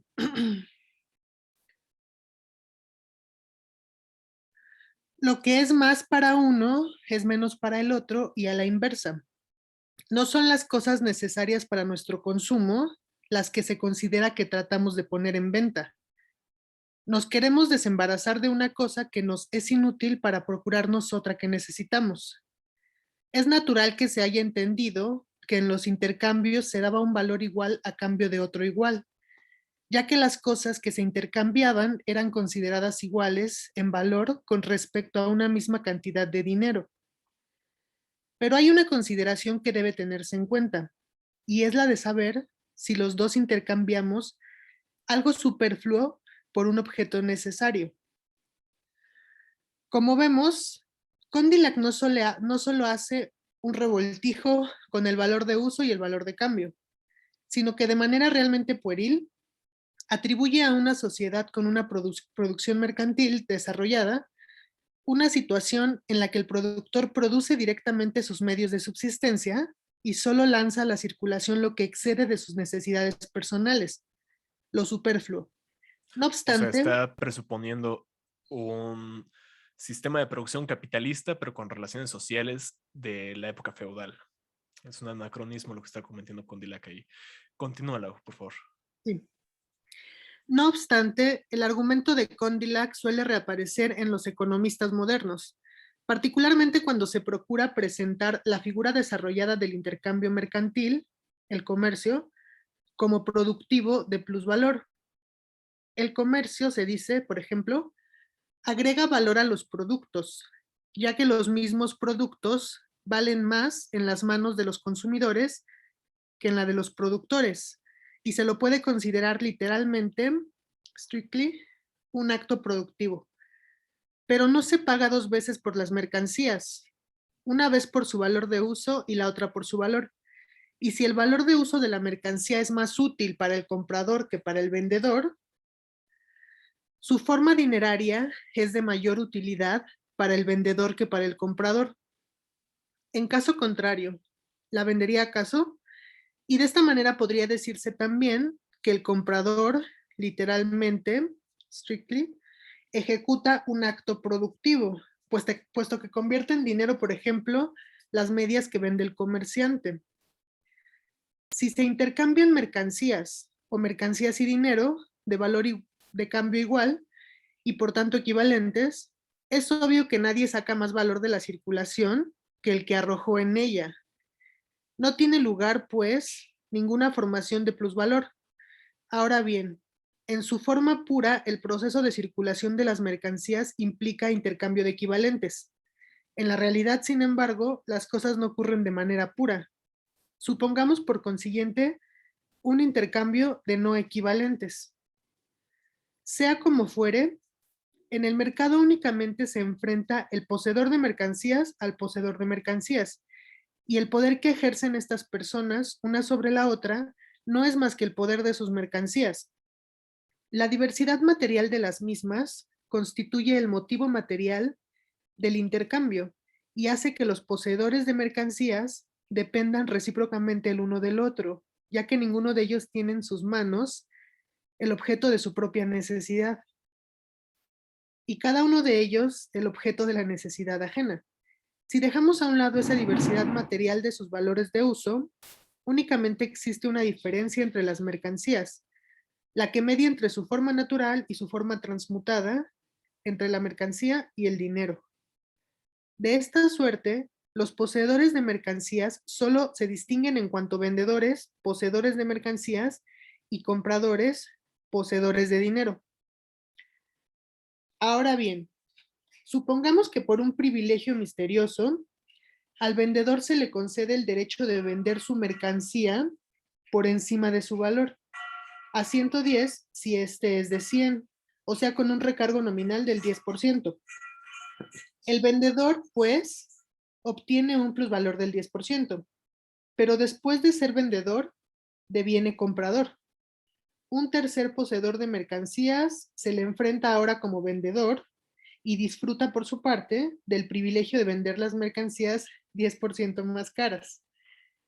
Nuestro hombre ha ganado 10 como vendedor para perder 10 como comprador. Recordemos que aquí estamos partiendo de la idea de que nadie tiene una parcela de tierra de la cual vivir. Entonces, cuando vendemos nuestras cosas, pues todavía nos falta comprar lo que necesitamos para nuestras vidas. Entonces, en un mundo donde los vendedores venden al 10% más de su valor, todos los vendedores, pues cuando regresen al mercado van a comprar todo a 10% más de su valor inicial. Entonces, pues se pierde, ¿no? Continúa, Lau, por favor. Sí. En su conjunto, el asunto termina de hecho en que todos los poseedores de mercancías se venden unos a otros sus mercancías a 10% más encima del valor. 10% por encima del valor. Lo que es exactamente lo mismo que si las vendieran a sus valores. Tal recargo general y nominal en los precios de las mercancías produce el mismo efecto que si se estimaran, por ejemplo, en plata, en vez de en oro, los valores mercantiles. Aumentarían las denominaciones dinerarias, esto es, los precios de las mercancías, pero sus relaciones de valor se mantendrían incambiadas. Supongamos a la inversa que fuera un privilegio del comprador el adquirir mercancías por debajo de su valor. Aquí ni siquiera es necesario recordar que el comprador, a su debido momento, se convierte en vendedor. Era vendedor antes de devenir comprador. Ya ha perdido 10% como vendedor antes de ganar 10% como comprador. Todo queda igual que antes. La formación de plusvalor y, por consiguiente, la transformación del dinero en capital no puede explicarse ni porque los vendedores enajenen las mercancías por encima de su valor, ni porque los compradores las adquieran por debajo de su valor. El Hagamos problema... hincapié ahí, seamos bien claros, ¿no? El plusvalor no se explica porque el ingenio del capitalista, eso es de nuevo la forma en que generalmente en la actualidad se presenta este argumento, el capitalista es muy ingenioso, ¿no? Entonces cuando tiene su mercancía en la mano, sabe que si la vende más caro, va a ganar más dinero. Si presuponemos que el capitalista es ingenioso, pues todos los capitalistas en particular van a ser ingeniosos, ¿no? Entonces, cuando todos los capitalistas son ingeniosos y todos venden al 10% más de su mercancía, lo único que están haciendo es aumentar los precios en 10%, pero las relaciones de valor entre mercancía y la mercancía general, que es el dinero, se mantienen estables, se mantienen igual. Que eso ya es un fenómeno que habíamos analizado en el capítulo 3, el capítulo del dinero. Entonces, no es la circulación, no es el ingenio del capitalista, no es nada maravilloso y milagroso que se encuentre en él lo que está en juego aquí, ¿no? Entonces, nos queda poquito tiempo, nos quedan unos minutos nada más y me gustaría que llegáramos hasta el final de este apartado, el apartado número 2. Entonces, les voy a leer lo que queda. Muchísimas gracias, Lau. Me voy a ir rápido con esta última parte porque pues, ya no es tanto lo que nos falta de examinar aquí, ¿no? El problema no se simplifica en modo alguno introduciendo subrepticiamente relaciones extrañas, como hace por ejemplo el coronel Torrens. La demanda efectiva consiste, dice el coronel, en la capacidad e inclinación por parte de los consumidores, sea en el intercambio directo o en el mediato, a dar por las mercancías una porción mayor de todos los ingredientes del capital que la gastada en la producción de las mismas, ¿no? En la circulación de los productores y consumidores solo se enfrentan en cuanto a vendedores y compradores. Si afirmamos que para los productores es el plusvalor, los productores el plusvalor surge de que los consumidores pagan la mercancía por encima del valor, ello equivale a enmascarar la simple tesis de que el poseedor de las mercancías posee, en cuanto a vendedor, el privilegio de vender demasiado caro.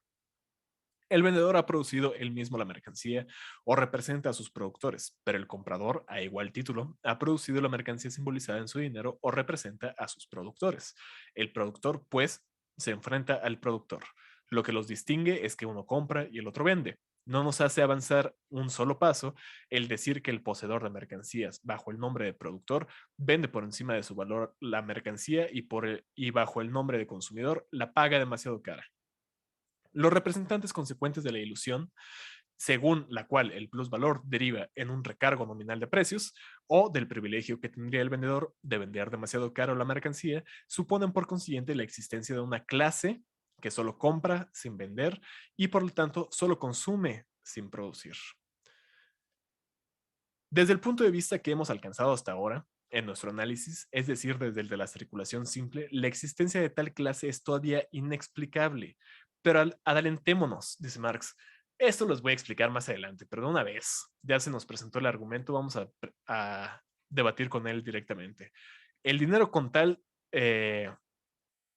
perdón, el dinero con que tal clase compra constantemente debe afluir constantemente a la misma.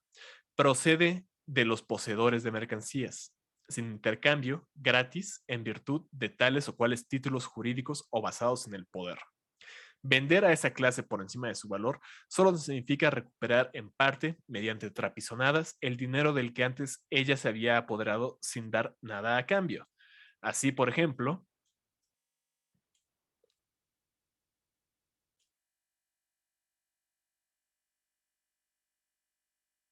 las ciudades de Asia Menor pagaban anualmente un tributo en dinero a la antigua Roma. Con ese dinero, Roma les compraba mercancías y las compraba a precios excesivamente elevados, los cuales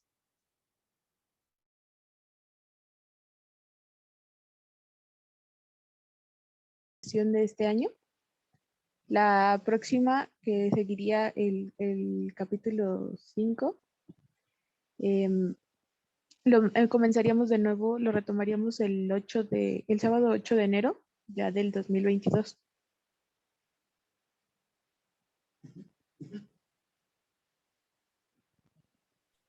Hola compañeros, disculpen, no sé qué pasó, creo que tuve problemas de red o algo así, pero bueno, les voy a volver a compartir la pantalla.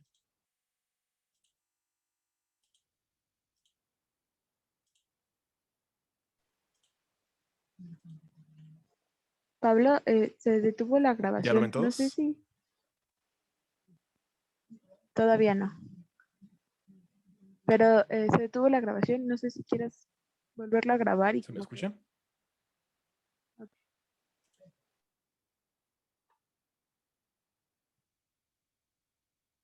No sé si yo no lo estoy escuchando a ustedes. Sí te escuchamos. Yo creo que tú no nosotros. Creo que no lo escucho, denme un segundo.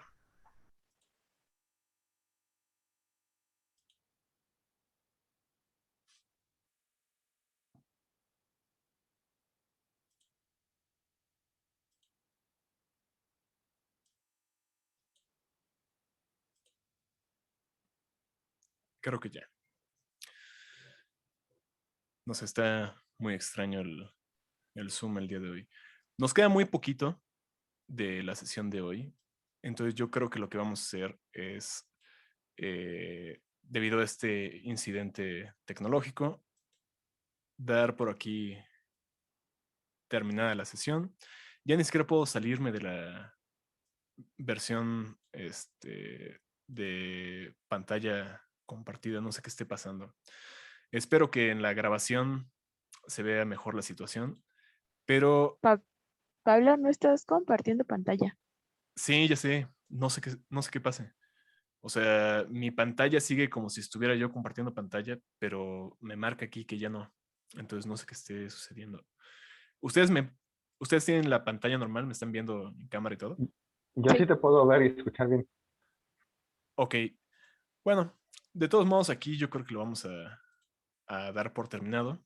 Debido a esto, pues no creo que se vaya a poder, al menos yo, seguirles dando la pantalla del texto. Pero bueno, ya vimos un buen tramo del capítulo 4 y estamos entrando en materia de qué diablos es el capital. La verdad es que es una parte muy interesante. Y todavía no llegamos a qué es el plusvalor, eso lo dejaremos para enero. Creo que Mariana ya estaba explicándoles cómo va a estar el asunto, pero dado esta circunstancia, vamos a ver la última parte del capítulo 4 el 8 de enero. Y la próxima semana nos vamos a dedicar a la sesión especial con Yankel, ¿no?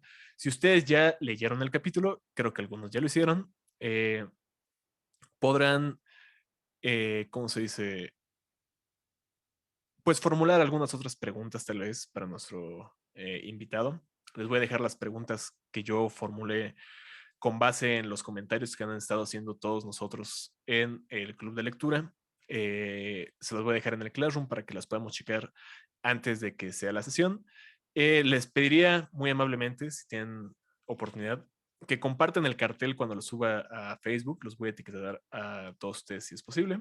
Y si ustedes nos están siguiendo en YouTube o están viendo este video en Facebook o lo que sea, también les pido que nos echen la mano, compartan el cartel, nos hagan saber sus opiniones, sus comentarios y el 18 nos acompañen a la sesión especial con Yankel Peralta, doctor en filosofía, que va a venir aquí con nosotros a platicar acerca de Marx, Hegel, la economía política y el momento en el cual estamos viviendo nosotros. Entonces, chicas, chiques, chicos, les agradezco mucho su presencia el día de hoy y espero que nos veamos la próxima semana para despedirnos bien e irnos de vacaciones 2 semanas. Entonces, cuídense mucho, les mando abrazos, espero que Gracias. Buen fin de semana. igualmente, hasta luego. Gracias. Adiós. Hasta luego.